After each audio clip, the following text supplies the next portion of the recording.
नमस्कार, आप सभी का बहुत बहुत स्वागत है। मेरा नाम रूबिका लियाकत है। किशोर अजवानी और अमीश देवगन इस वक्त आपको स्क्रीन पर दिखाई दे रहे हैं। इस वक्त गदगद एनडीए, क्योंकि 200 पर इस वक्त उनकी सीटें दिखाई दे रही है। 200 और 38, 238 महागठबंधन 38 और 200।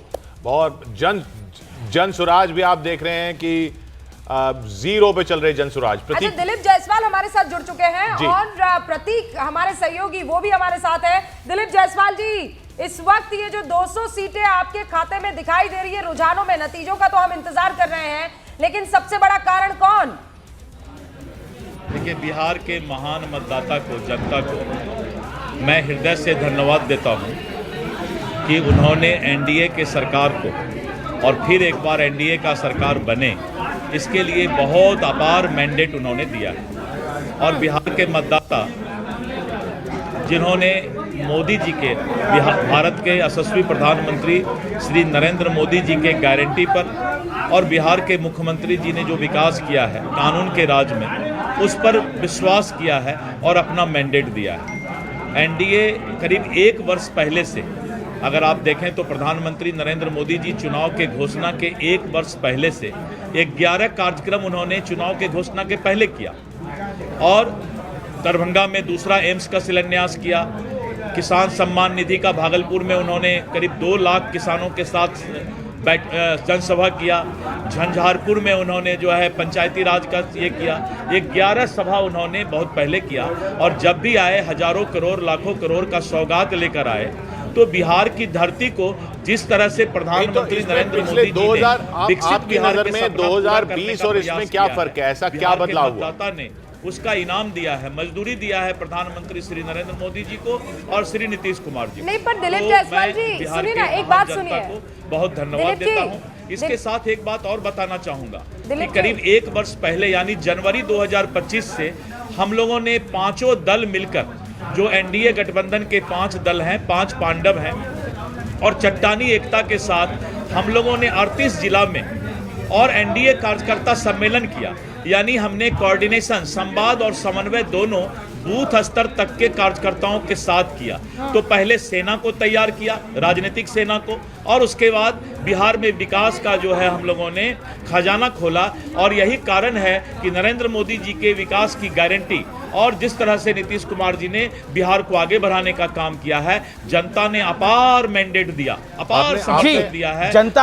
आप बिहार के दिलीप जायसवाल जी, मेरा प्रश्न ये है, आप कह रहे जनता ने अपार मैंडेट दिया है, एक बड़ी जीत हुई है, ऐतिहासिक जीत है। राजद का प्रदर्शन बहुत खराब रहा है, Bharatiya Janata party single largest party बनकर उभरी है, आपको इसकी शुभकामनाएं। लेकिन एक नैरेटिव विपक्ष की तरफ से बनाया जा रहा है कि वोट चोरी का पूरा मामला है। ये इलेक्शन जो था वो इलेक्शन बीजेपी और जेडीयू नहीं जीते, ये इलेक्शन कमीशन ने जितवाया है। इसको आप कैसे लेते हैं, इसका क्या जवाब देते हैं? क्योंकि पोस्ट इलेक्शन भी यही नैरेटिव चल रहा है। पूरे यादव के वोट हैं, वहां पर भी हमें 65% वोट मिला है। तो यादव समाज ने भी एनडीए को वोट किया है और जात पात का जो ये है बैरियर है, बंधन है, वो इस बार के चुनाव में टूट गया है। दिलीप जी, आप ये बताइए, चेहरा कौन? और यही कारण है कि आपने शुरुआत की, आपने लगातार नरेंद्र मोदी का जिक्र किया, आखिर में आकर नीतीश बाबू का नाम आपके मुख से निकला है। क्या नीतीश जी ही आपके सीएम होंगे?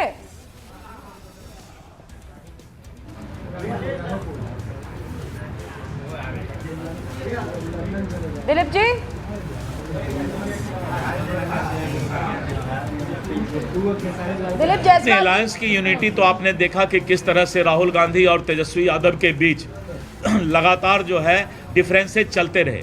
हमने उम्मीदवार का जो सीट शेयरिंग का है उसकी घोषणा कर दी, उम्मीदवार की घोषणा कर दी, और अंतिम चरण के चुनाव तक उनका सीट शेयरिंग ही चल रहा था। तो जिस तरह से राहुल गांधी जी और तेजस्वी यादव के बीच का मतभेद चलता रहा, ये तो पूरा बिहार देख रही थी। और जो एक गठबंधन नहीं चला सकता है, उससे बिहार चलाने की उम्मीद नहीं रखी जा सकती थी। दूसरा, राहुल गांधी ने जिंदगी का सबसे बड़ा गलती बिहार में किया, एसआईआर का यात्रा करके, वोट चोरी का यात्रा करके। बिहार की जनता ने उसका हवा निकाल दिया, टायर पंचर कर दिया, और राहुल गांधी ने ये पूरे इंडी गठबंधन के नाव के डुबाने का अगर एक कोई हीरो है तो वो राहुल गांधी है। जी हमारे साथ हमारे सहयोगी प्रतीक भी हैं, उनका रुख कर लेते हैं। प्रतीक, क्या सवाल है आपका जायसवाल साहब से?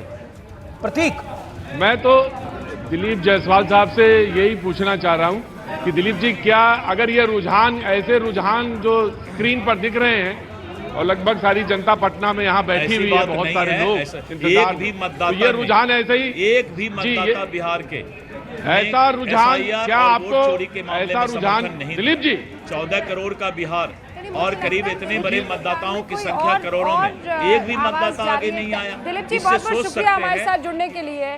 लेकिन प्रतीक, शुरुआत अब आपके पास आते हैं। दिलीप जी हमारे साथ नहीं है। एक बड़ी खबर आ रही है, बड़ी खबर, पहले उस पर नजर डाल लेते हैं, फिर प्रतीक के पास चलते हैं। इस वक्त एक बड़ी खबर आ रही है महागठबंधन की हार पर।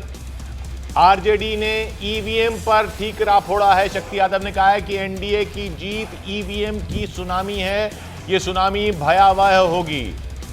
सुन लेते क्या कहा है शक्ति यादव ने। बिहार के जो चुनाव के परिणाम के जो नतीजे आ रहे हैं, जो रुझान देख रहे हैं, ये ईवीएम की सुनामी है। वास्तविक जो धरातल की स्थिति थी उससे कोसों दूर है। और मैं डंके की चोट पे कहता हूं कि ये सुनामी बिहार के तकदीर में बड़ा ही भयावह होने वाला है और बिहार का भला भी भगवान ही करे। बिहारी बाहर जाके पिटते हैं, बिहारी 2 जून की रोटी के लिए जिल्लत सहते हैं, लेकिन जो धरातल पर जो जनसैलाब था और मतों में तब्दील न होना, ये ईवीएम की सुनामी है और ये बात पहले ही से आशंका थी, वही हुआ है। नालंदा की हिलसा सीट से इस वक्त ये पीछे चल रहे हैं। शक्ति यादव भी किस्मत आजमा रहे हैं विधानसभा चुनावों में। हिलसा सीट से वो किस्मत आजमा रहे हैं आरजेडी के टिकट पर, वो पीछे चल रहे हैं और वो ये कह रहे हैं कि ये भयावह होगी, ये ईवीएम की सुनामी है। वहां पर प्रतीक, आपके साथ तो तमाम पटना की जनता भी मौजूद है, उनको भी यही लगता है? वो सब सुन रहे हैं, सब देख रहे हैं, जनता देख रही है और उसने बड़े शांत भाव से इस बार चुनाव देखा है और बड़े शांत भाव से इस चीज का मूल्यांकन भी किया है। और ये जो सामने दिख रही है वो सुनामी, यकीनन वो सुनामी किसी और की है। और जो ईवीएम पर एसआईआर का मुद्दा, ये तमाम सारी चीजें चलती रही, लेकिन जब आप खुद भी यहाँ रही, आपने भी देखा होगा एसआईआर के मुद्दे पे बहुत सारा, कहीं पॉकेट्स में 1, 2, 4, 5 लोग मिल जाएं तो मिल जाएं, अन्यथा नहीं मिल रहा। लेकिन मुद्दा क्या था, ग्राउंड रियलिटीज क्या थी, ये यकीनन ये बहुत बड़ा सवाल था और इस पर लोग बहुत सारे चुप थे। देखिए, एक पॉइंट मैं कह रहा हूं, उसके बाद मैं जनता पे जाता हूं। वो जनता पे ही आप चाह रही हैं कि मैं जनता की तरफ जाऊं, लेकिन मैं एक सिर्फ पॉइंट कहना चाहता हूं जो मुझे ऐसा लगता है कि बहुत सारे लोगों से जब भी बात किया, लोगों को ये लगा, हमेशा ये महसूस हुआ कि देखिए ये जो कार्य चल रहे हैं, निर्माण कार्य चल रहे हैं, अगर कोई बदलाव होता है तो वो कहीं ना कहीं डिरेल होगा और लोगों को वो जो चेंज है, वो डिरेलमेंट जो है, फिर बड़े दिनों बाद पटरी पे गाड़ी लौटी है,